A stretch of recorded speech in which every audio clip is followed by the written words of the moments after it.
27 दिसंबर 2019 में आई थी करण जौहर द्वारा प्रोड्यूस फिल्म गुड न्यूज। ये हिट फिल्म थी और इसका मुख्य कारण था इसकी अनोखी कहानी, जहाँ कैसे दो शादीशुदा जोड़ा है and the two couples they want to become parents, और फिर आईवीएफ द्वारा, बेसिकली टेस्ट ट्यूब बेबी द्वारा, both these women are suppose to be pregnant. लेकिन लैब असिस्टेंट की गलती के कारण इनके जो टेस्ट ट्यूब जो रहते हैं वो इंटरचेंज, गलती से इंटरचेंज हो जाते हैं। तो बेसिकली एक औरत, उसका बच्चा अब दूसरी औरत के पेट में पलने वाला है और उस औरत का बच्चा इस औरत के पेट में पलने वाला है। सो खैर ये कहानी थी, और इवन दो उस दौर में ये काफ़ी अजीब सी लगी थी, लेकिन क्योंकि ये एक्सीडेंट था और उसके बाद इस कॉन्फ्लिक्ट को कैसे फिल्म में सुलझाया गया था या एड्रेस किया गया था, I think that was largely acceptable. और उस फिल्म को डायरेक्ट किया था राज मेहता ने, वो कहानी लिखी थी ज्योति कपूर ने, and it had mixed reviews, लेकिन personally I had somewhat liked that film. It was entertaining. अब 5 साल के बाद फिर से करण जौहर साहब एक फिल्म लेके आए जिसका नाम है बैड न्यूज। अब आई डोंट नो ऑफिशियली तो कि क्या ये कोई न्यूज फ्रेंचाइज है। फ्रेंचाइज सच हो नहीं सकती, क्योंकि ये कोई सीक्वल फिल्म नहीं है। इसकी अपनी एक अनोखी प्रॉब्लम है जिसके बारे में हम बात करेंगे, लेकिन उससे पहले जल्दी से मेरे चैनल को सब्सक्राइब कीजिएगा and don't forget to press the bell icon. Hi, this is Mayur. You're watching Beyond Bollywood Plus. We will review the film Bad News, जिसे डायरेक्ट किया है एक्टर आनंद तिवारी ने। इसकी कहानी लिखी है Ishita Moitra and there is another writer. Trailer में कहानी बिल्कुल सिद्ध हो गई थी कि कैसे एक महिला है सलोनी बग्गा, जस्ट प्लेड बाय तृप्ति डिमरी, और she is pregnant with twins. लेकिन समस्या यह है कि इन बच्चों के बाप एक नहीं दो है। एक कंडीशन है जिसके बारे में हमें इस फिल्म द्वारा ही पता चला है, हेट्रोपैटर्नल सुपरफी कंडीशन। अब सुनने में ऐसा लगता है कि जैसे कोई जुरासिक वर्ल्ड की फिल्म में कोई एक नया डायनासोर का कोई ह्यूमन लैब क्रिएटेड डायनासोर है, लेकिन जब इसके बारे में हमें पढ़ा और पता चला कि बेसिकली सिंपल चीज़ यही है कि एक औरत है जिसके पेट में 2 बच्चे हैं, लेकिन उनके जो पिता है वो 2 अलग अलग व्यक्ति हैं। अब जाहिर है इन इंडियन सोसाइटी जब आप ऐसा कुछ कहानी सुनोगे तो सबसे पहले तो लोग यहाँ पे आपको जज करने लगेंगे, and we are the last person to जज एनीवन।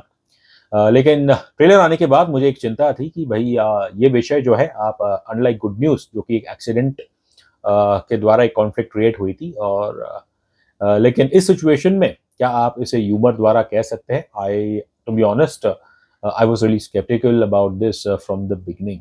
अच्छी बात यह है कि इस सिचुएशन इस कहानी को एड्रेस करने में कम से कम जो पहले 40-45 मिनट्स है कि हाउ ये सिचुएशन कैसे पैदा होती है, तो उसे बड़े में ख्याल से लॉजिकली एड्रेस किया गया है।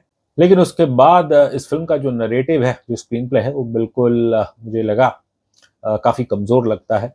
Honestly speaking this is a very rare phenomena. Greek mythology में इसके बारे में थोड़ा बहुत जिक्र किया गया है, और फिल्म वाले अक्सर कहते हैं this is based on a true story. I don't know कि which true story is this film based on. Obviously जिसकी भी एक कहानी है वो कभी भी अपना नाम सबके सामने लाना नहीं चाहेंगे।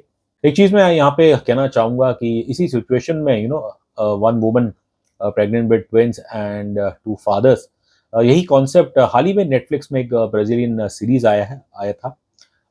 It's called desperate lies. मैंने देखा तो नहीं, लेकिन जो इसकी कहानी के बारे में पढ़ा वो वही सिचुएशन है, लेकिन this is obviously a serious relationship drama. लेकिन जो हमारी बैड न्यूज़ है उसे तो बिल्कुल एक ह्यूमर द्वारा कहा गया है। Given the conflict at hand, I don't think humour was the option to take for this film, लेकिन क्योंकि धर्मा प्रोडक्शन उन्हें they have an audience to cater, तो फिर वंस अगेन उन्होंने ह्यूमर का इस्तेमाल किया गया है, लेकिन मुझे ह्यूमर इस कहानी में बिल्कुल फिट नहीं बैठ रहा है। ये सिचुएशन कुछ ऐसे ही, मानो सपोज अगर आपकी ज़िंदगी में ऐसा कुछ हो, कि आपको पता है कि आप इस पे कैसे रिएक्ट करेंगे। I am sure that most of us crores of people, अगर उनकी लाइफ में ऐसा कुछ हो जाए तो they themselves will not know. और क्योंकि ये फिनोमेना एक रेयर फिनोमेना है, शायद वंस इन अ मिलियन या पता नहीं once in a billion, then how can we expect our writer Ishita Moitra और डायरेक्टर आनंद तिवारी कि वो इस चीज़ को, इस सिचुएशन को कैसे हैंडल करे और इसे कैसे पर्दे पे दिखाए? आई don't think even they were aware. और सच बताए तो 45 मिनट के बाद जब ये फिल्म मतलब ऐसा लगता है कि बस कोई आइडिया नहीं था राइटर्स और डायरेक्टर के पास, और बस नीडलेसली इसे खींचा गया, ज़बरदस्ती का ह्यूमर डाला गया है। और फिर एक ऑब्वियसली वाइज एंडिंग तो है, लेकिन उसके बाद फिर कुछ और ट्विस्ट एंड टर्न तो नहीं कहूँगा, लेकिन फिर से कुछ हृदय परिवर्तन होता है फिल्म के एंडिंग सीन में, जो आपको सोचने पे मजबूर करती है कि 2 बच्चे जो पैदा हुए हैं भई, अ, कल जब वो बड़े होंगे और उन्हें अपने पता चलेगा कि उनके 2 बाप के बारे में, तो वो क्या सोचेंगे। अब ह्यूमर के नाम पे ऑब्वियसली चीज़ें जोड़ी गई है, आई एम श्योर कुछ सीन में लोगों को हँसी आएगी generally, but if you ask me personally, I think इतना मुझे कुछ, बारिंग मे बी 1 और 2 सीन्स, एज़ सच मुझे कुछ ये फ़िल्म फ़नी लगी नहीं है।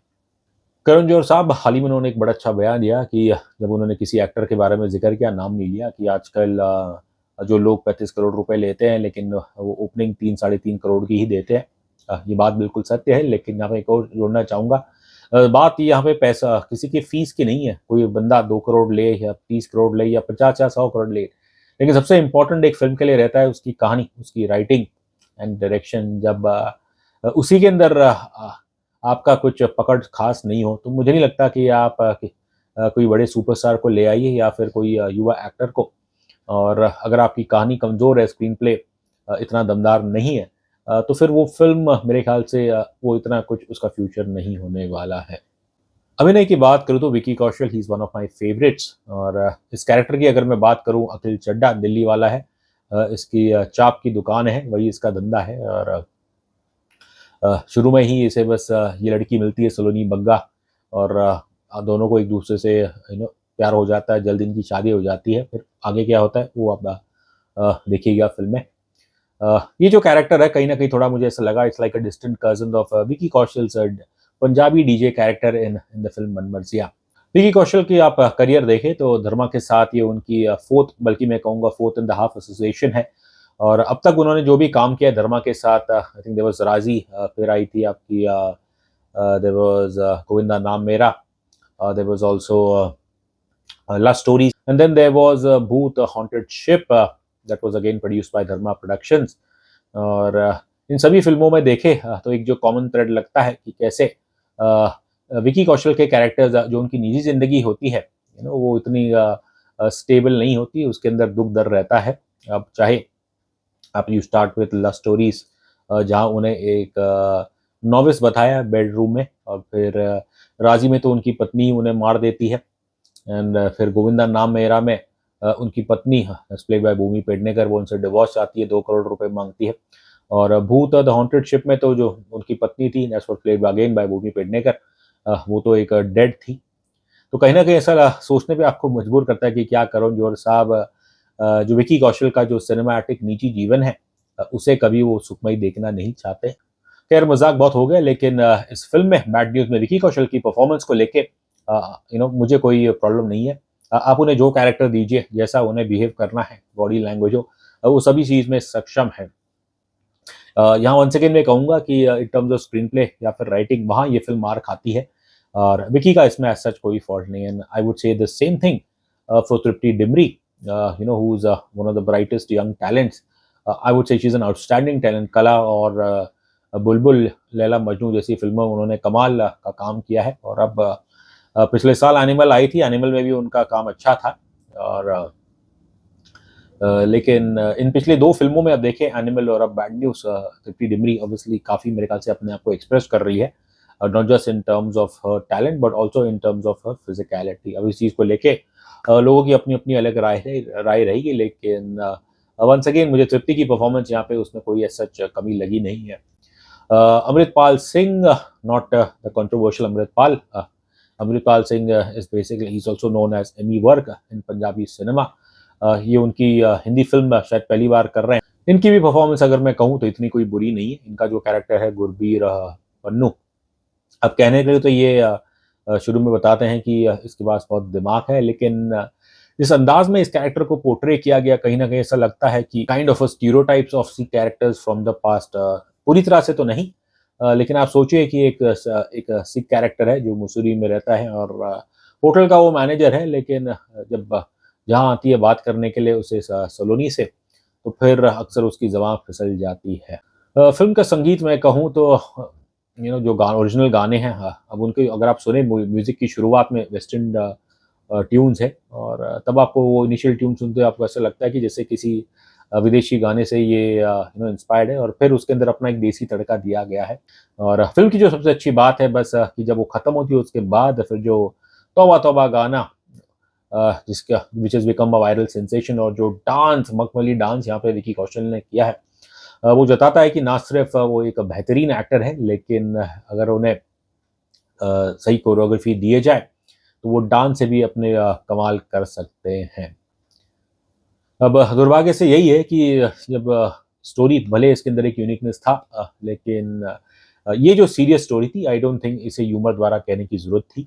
और फिर जो स्क्रीन प्ले जो उसके अंदर खामियाँ हैं, ख़ासकर 45 मिनट के बाद, जहाँ फ़िल्म ये बिल्कुल भी आपको बाँध के मेरे ख़्याल से नहीं रखती है। फिर भी मैं कहूँगा ऑब्वियसली जो हमारी आम जनता है, ख़ासकर जो भोली वाली जनता है, उन्हें बस अगर कुछ लाइट हार्टेड एंटरटेनमेंट चाहिए तो ये फ़िल्म आपको देगी। लेकिन आप अगर क्रिटिकल एस्पेक्ट से पूछे तो मुझे नहीं लगता ये फ़िल्म ज़्यादा क्रिटिक्स को पसंद आने वाली है।